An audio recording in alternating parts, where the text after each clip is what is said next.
Yeah, obviously great to see everybody again. I love this time of year, getting back on the practice field with our guys. Unique, obviously, last year, we missed that opportunity in spring ball, and the summer was so different. So, be able to stack and have a spring ball, have summer, back the way that it was, and then now going into fall camp, with a lot of guys back from last year, is really exciting. But, first thing I kind of want to say, make sure we understand that, our thoughts and prayers, are to the Bowden family. Obviously, coming in the Gulf South and, when Terry took the job at North Alabama, we competed against those guys every year. And then Tommy, when he was at Tulane and Clemson, obviously ran across him several times. And, I remember like it was yesterday. I was in the 7th grade, and, Coach Bowden coming down and speaking at the FCA event. And, the impact that he had on the young men throughout the country, and especially our profession, and he's a legend. And, our thoughts and prayers are out to, Tommy and Terry and their family. And obviously the impact that he had on this profession. So again, just want to kind of put that out there for that. But right now, 2 days into fall camp, I think we kind of look at it as we got 9 starters back from last year. I think it's a group that I was proud of last year. Throughout the season, especially towards the end. I thought we started to stack week to week, and I thought they showed improvement. And I think with the addition of the freshman class that we brought in, a big part of that was here in the spring, which is huge. I think that's kind of the big difference to me from last year at this point, is for these young players on defense, most of these guys had a spring. And I think that's big. It's one thing installing on a Zoom, which we kind of talked about last year, and slowing that down. That's great from a mental standpoint, but most of these kids now are kinesthetic learners, and they got to be able to go out and do it. So I think with having those 15 days of spring ball, and getting those young guys in December, I think it is a huge advantage for us. And then being able to go through the summer and then now slow it down, let them do their 7-on-7s by themselves, still have the position meetings, have the individual. And now on day 2 of camp, a lot of these kids aren't freshmen anymore. So I think we're going to have some young guys compete. Obviously, we brought in a transfer that I think from a leadership standpoint right now is above and beyond, obviously, from a transfer standpoint that I've ever had.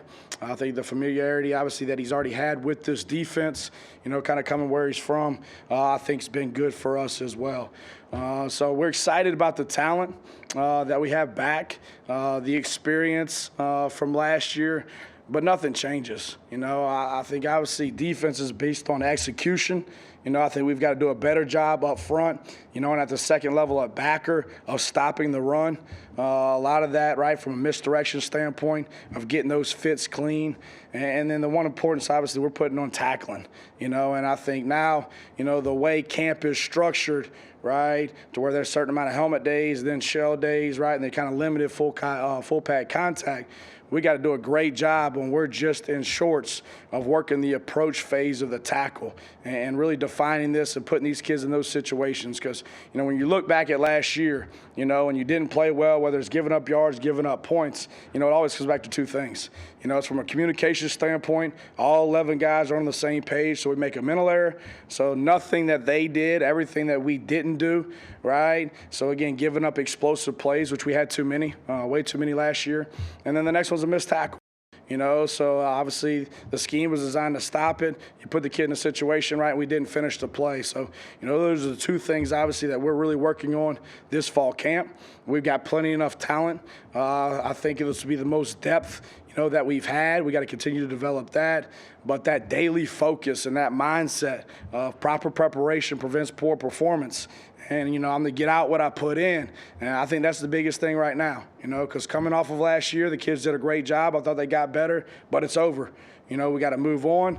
We got enough talent, but we got to put the work in. That's one thing about this place to me and Coach Saban. You look at all those great teams, right? Yes, they've got talent, but that ingredient every year is hard work.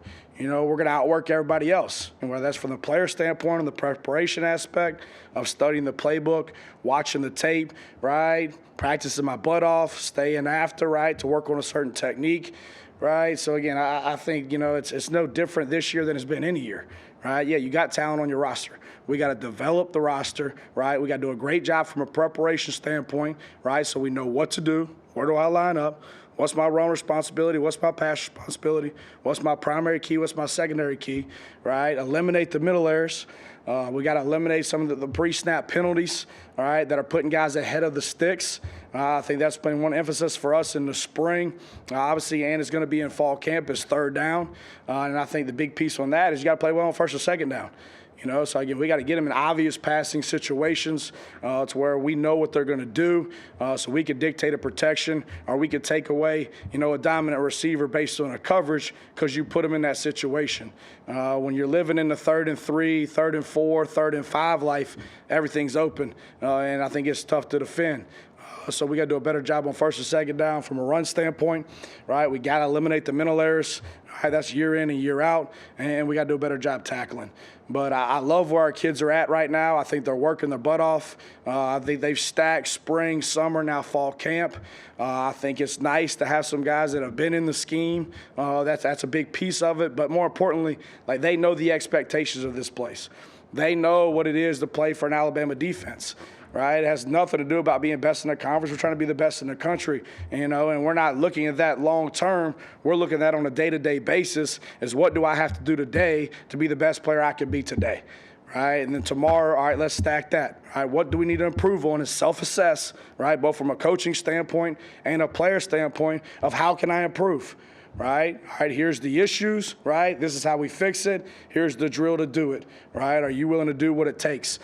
So I think that's the big piece. I'm excited about the guys that we got coming back. I think from a leadership standpoint, we got a lot of guys stepping up and showing people how to do it, right? I think that's the big difference to me in this group, right? And I think they learned that from last year, right? You can do this all you want, right? Show me, don't tell me, right? So I think we got some guys that are going about it the right way, right? Preparing off the field the right way, right? Taking care of their bodies off the field, so I think we're in a pretty good spot. And obviously, we've kind of gone back to that COVID protocol, and that was kind of one thing I told our guys the other day in a defensive meeting. When I put that mask back on in this building, it reminded me of last year. It took me back, right? Not from a championship standpoint, but just how our kids edited their life, right, for that personal bubble and all the things that they gave up, right, at night, the going out piece, right, the families coming in, right, worrying about the tickets, all that other stuff. And it allowed them to do what? Focus on them doing their job, right? And they gave all that up. Why? For one reason, right, to have the ability to compete for a championship. And look what happened. So that reminded me of that, and I think I want to kind of bring our players back to that. What were you willing to give up to last year in order to get what you want? And we had a lot of selfless guys, and we had good leadership on both sides of the ball, right, that were doing it the right way, that they brought a lot of young guys with them. And so that's something that we got to get back to. Obviously, from a coaching standpoint, you got to confront that. You got to demand that. So, again, talent won't be the issue, right? We got to clean up from a mental error standpoint. Obviously, got to do a better job in a tackling situation. And then from a third down aspect, we got to get our butt off the field. But I do like the work ethic right now. I think we're in a good spot. I think our young guys are the right type of guys. I do think they love ball. I think they work hard. So, again, we're just trying to bring them along mentally, right, so they can understand what to do, so then their athletic ability can take over, right, and they can play fast. Okay, we'll get to some questions now. We'll start with Aaron Settles. Go ahead, Aaron. As good as Will Anderson was last year, where do you see the next step in his development? What are you looking for from him this year? Yeah, I think it's consistency, right? So again, every snap. So, to me, Will flashed a lot last year, right, and made a lot of negative yardage plays because he's an extremely good pass rusher, right? But there's some things in the run game, right, that we're still cleaning up. Very heavy-handed, can strike. Coach Sal does a really good job of them. But I think the big thing when you got a really good player, right, on base downs, you still got to play within the scheme, right? I've got a gap responsibility. I've got a job to do, right? And then, all right, now let's stop the run and have some fun, and let's get on third down and let's isolate you, right? Our best pass rusher on their worst protector. Hey, let's go win that one-on-one. So I think it's consistency, right, from an every down basis. I think obviously when you have a young player like that that's really talented, right, he's so focused on, hey, what's my alignment and what's my assignment, to where from a pre-snap scan, right, the anticipation of what's coming, right? Look at the demeanor of the tackle. Hey, is this going to be run or pass? Right? Hey, here's the backfield set, right? It's going to be a run. What run are you getting? Who's blocking me? How am I going to defeat the block, right? The stimulus and the response. All right, now here's the demeanor. It's pass. All right, man, let's tee this thing up. He can't block you. right? Here's my number one move. Here's my counter, right? Go win. So I think the big piece of it, consistency, and then the anticipation piece, right, from a film study aspect, because now I know where to line up. I know what to do. So now let's teach offense, right? What are they doing? What's their demeanor, right? What's the backfield set? What am I going to get to allow himself to be able to make some more plays? Okay, we'll go to Cecil Hurt. Cecil, go ahead. Coach, welcome back. And I kind of have to ask, what have you seen in the spring and in the two practices, obviously, from Kool-Aid, McKinstry? Yeah, I mean, I think Kool-Aid is a very talented kid, and I think we kind of talked about this last year. Coach does a really good job from an evaluation piece, right, and determining the critical factors to be successful to play corner. So he's got the length that we want, right? He's got the short area quickness. He can run. He's got top end speed. Obviously he's played offense, returns punts, so he's got the ball skills, right? The one thing that I was most impressed about, right, and from Kool-Aid in the spring was the ability to come up and put his face on you.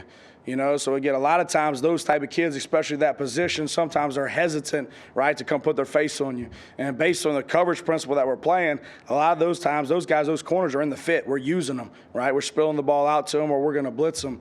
So I thought in the spring, yeah, he's athletic enough. We knew that, right? He is who we thought he was, right? But I thought he was more physical. I think with any freshman, right, that's very talented, and Kool-Aid's no exception, it's still the same thing of the consistency, right, of being able to do my job. Right, and then now, hey, they're on scholarship too, and we go against some good receivers every day. And I do get beat. How am I going to respond, right, and be able to play that next play? So I think that maturing process, which obviously Coach Saban does an unbelievable job coaching those guys, and Coach Valai as well with them. I think that's a growing process.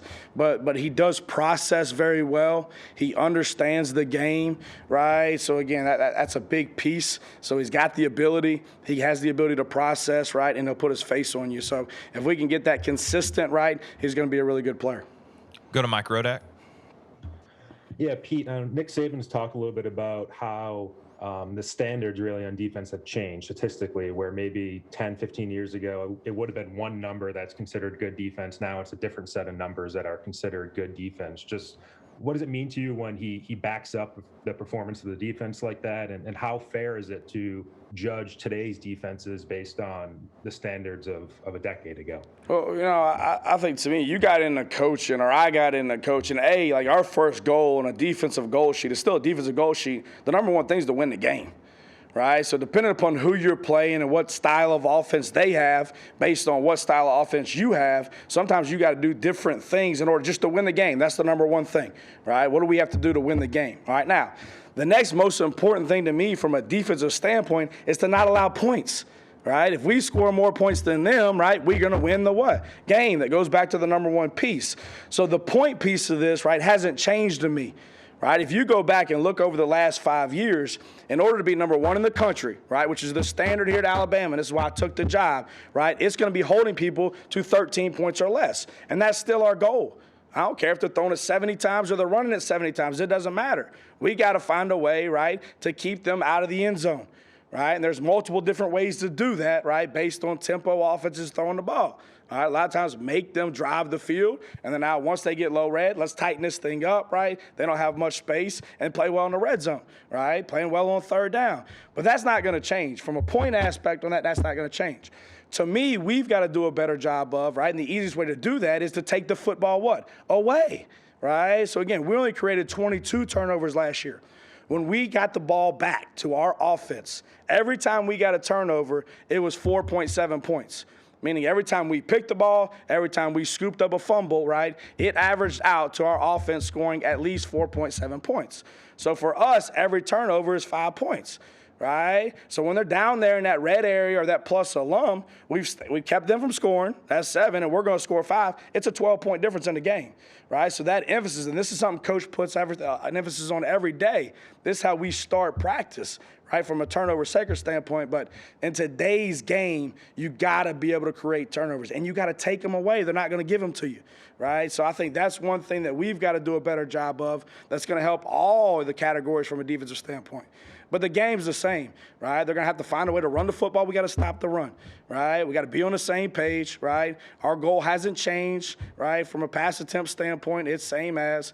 So, yeah, offensive have changed a little bit, right? But defensively, our goals and our philosophy haven't, right? So, again, that's not going to change. That's who we are. That's this place. That's how they've been. That's the expectation. That's how it should be. Okay, we got time for one, maybe two. We'll start with Dennis Dodd. Dennis, go ahead. Okay. I'm fine with Hey, Pete. I know this isn't your base defense, but it's kind of dovetailing off Mike's question. What are the advantages of the 4-2-5 when you can put 7 or 8 guys back there and defend the pass against the spread? Well, yeah, I mean, obviously, nickel defense, which, if you look at us from a base down structure, the people that we play, we're in that 90% of the time on a base down. So, outside looking in, you're going to break us down as a 4-2-5, right? And if they put big people in the game, then we're going to put big people in the game. And that's when we'll go 3-4, right? So about 80% of base downs, we're in a 4-2-5 structure. The difference for us is, that fourth D lineman is an outside backer. So it gives you the flexibility to drop him in coverage or bring him, right? So again, that's a 3-3 mindset, right? But that outside backer for us is used to being at the end of the line. So obviously it's the coverage concepts. 2-by-2 principles are pretty easy, but when they get to 3-by-1, right, where they're putting guys, right? Used to be, hey, the Y is going to be at 3, right? So now you can play your games on 1 and 2. You can still double the backside X because that's going to be the isolation. That's their guy. Well, now they're putting speed at 3, their fastest guy to the trip side, and they're putting their best guy at X. Right, so then now it's that dilemma for the backside safety. Hey, do I want to take it to 3, right? Because we got a backer on him and you're a nickel, right? That's the money backer. And now I'm going to leave the backside X isolated. Or now, hey, I'm going to double the backside X and have speed there. So, we run multiple different personnel groupings, whether it's 3-4, right, from a 4-2 structure, right, or a dime structure where we got 6 DBs in. But the biggest thing on that is the coverage change-ups, right, based on what they do.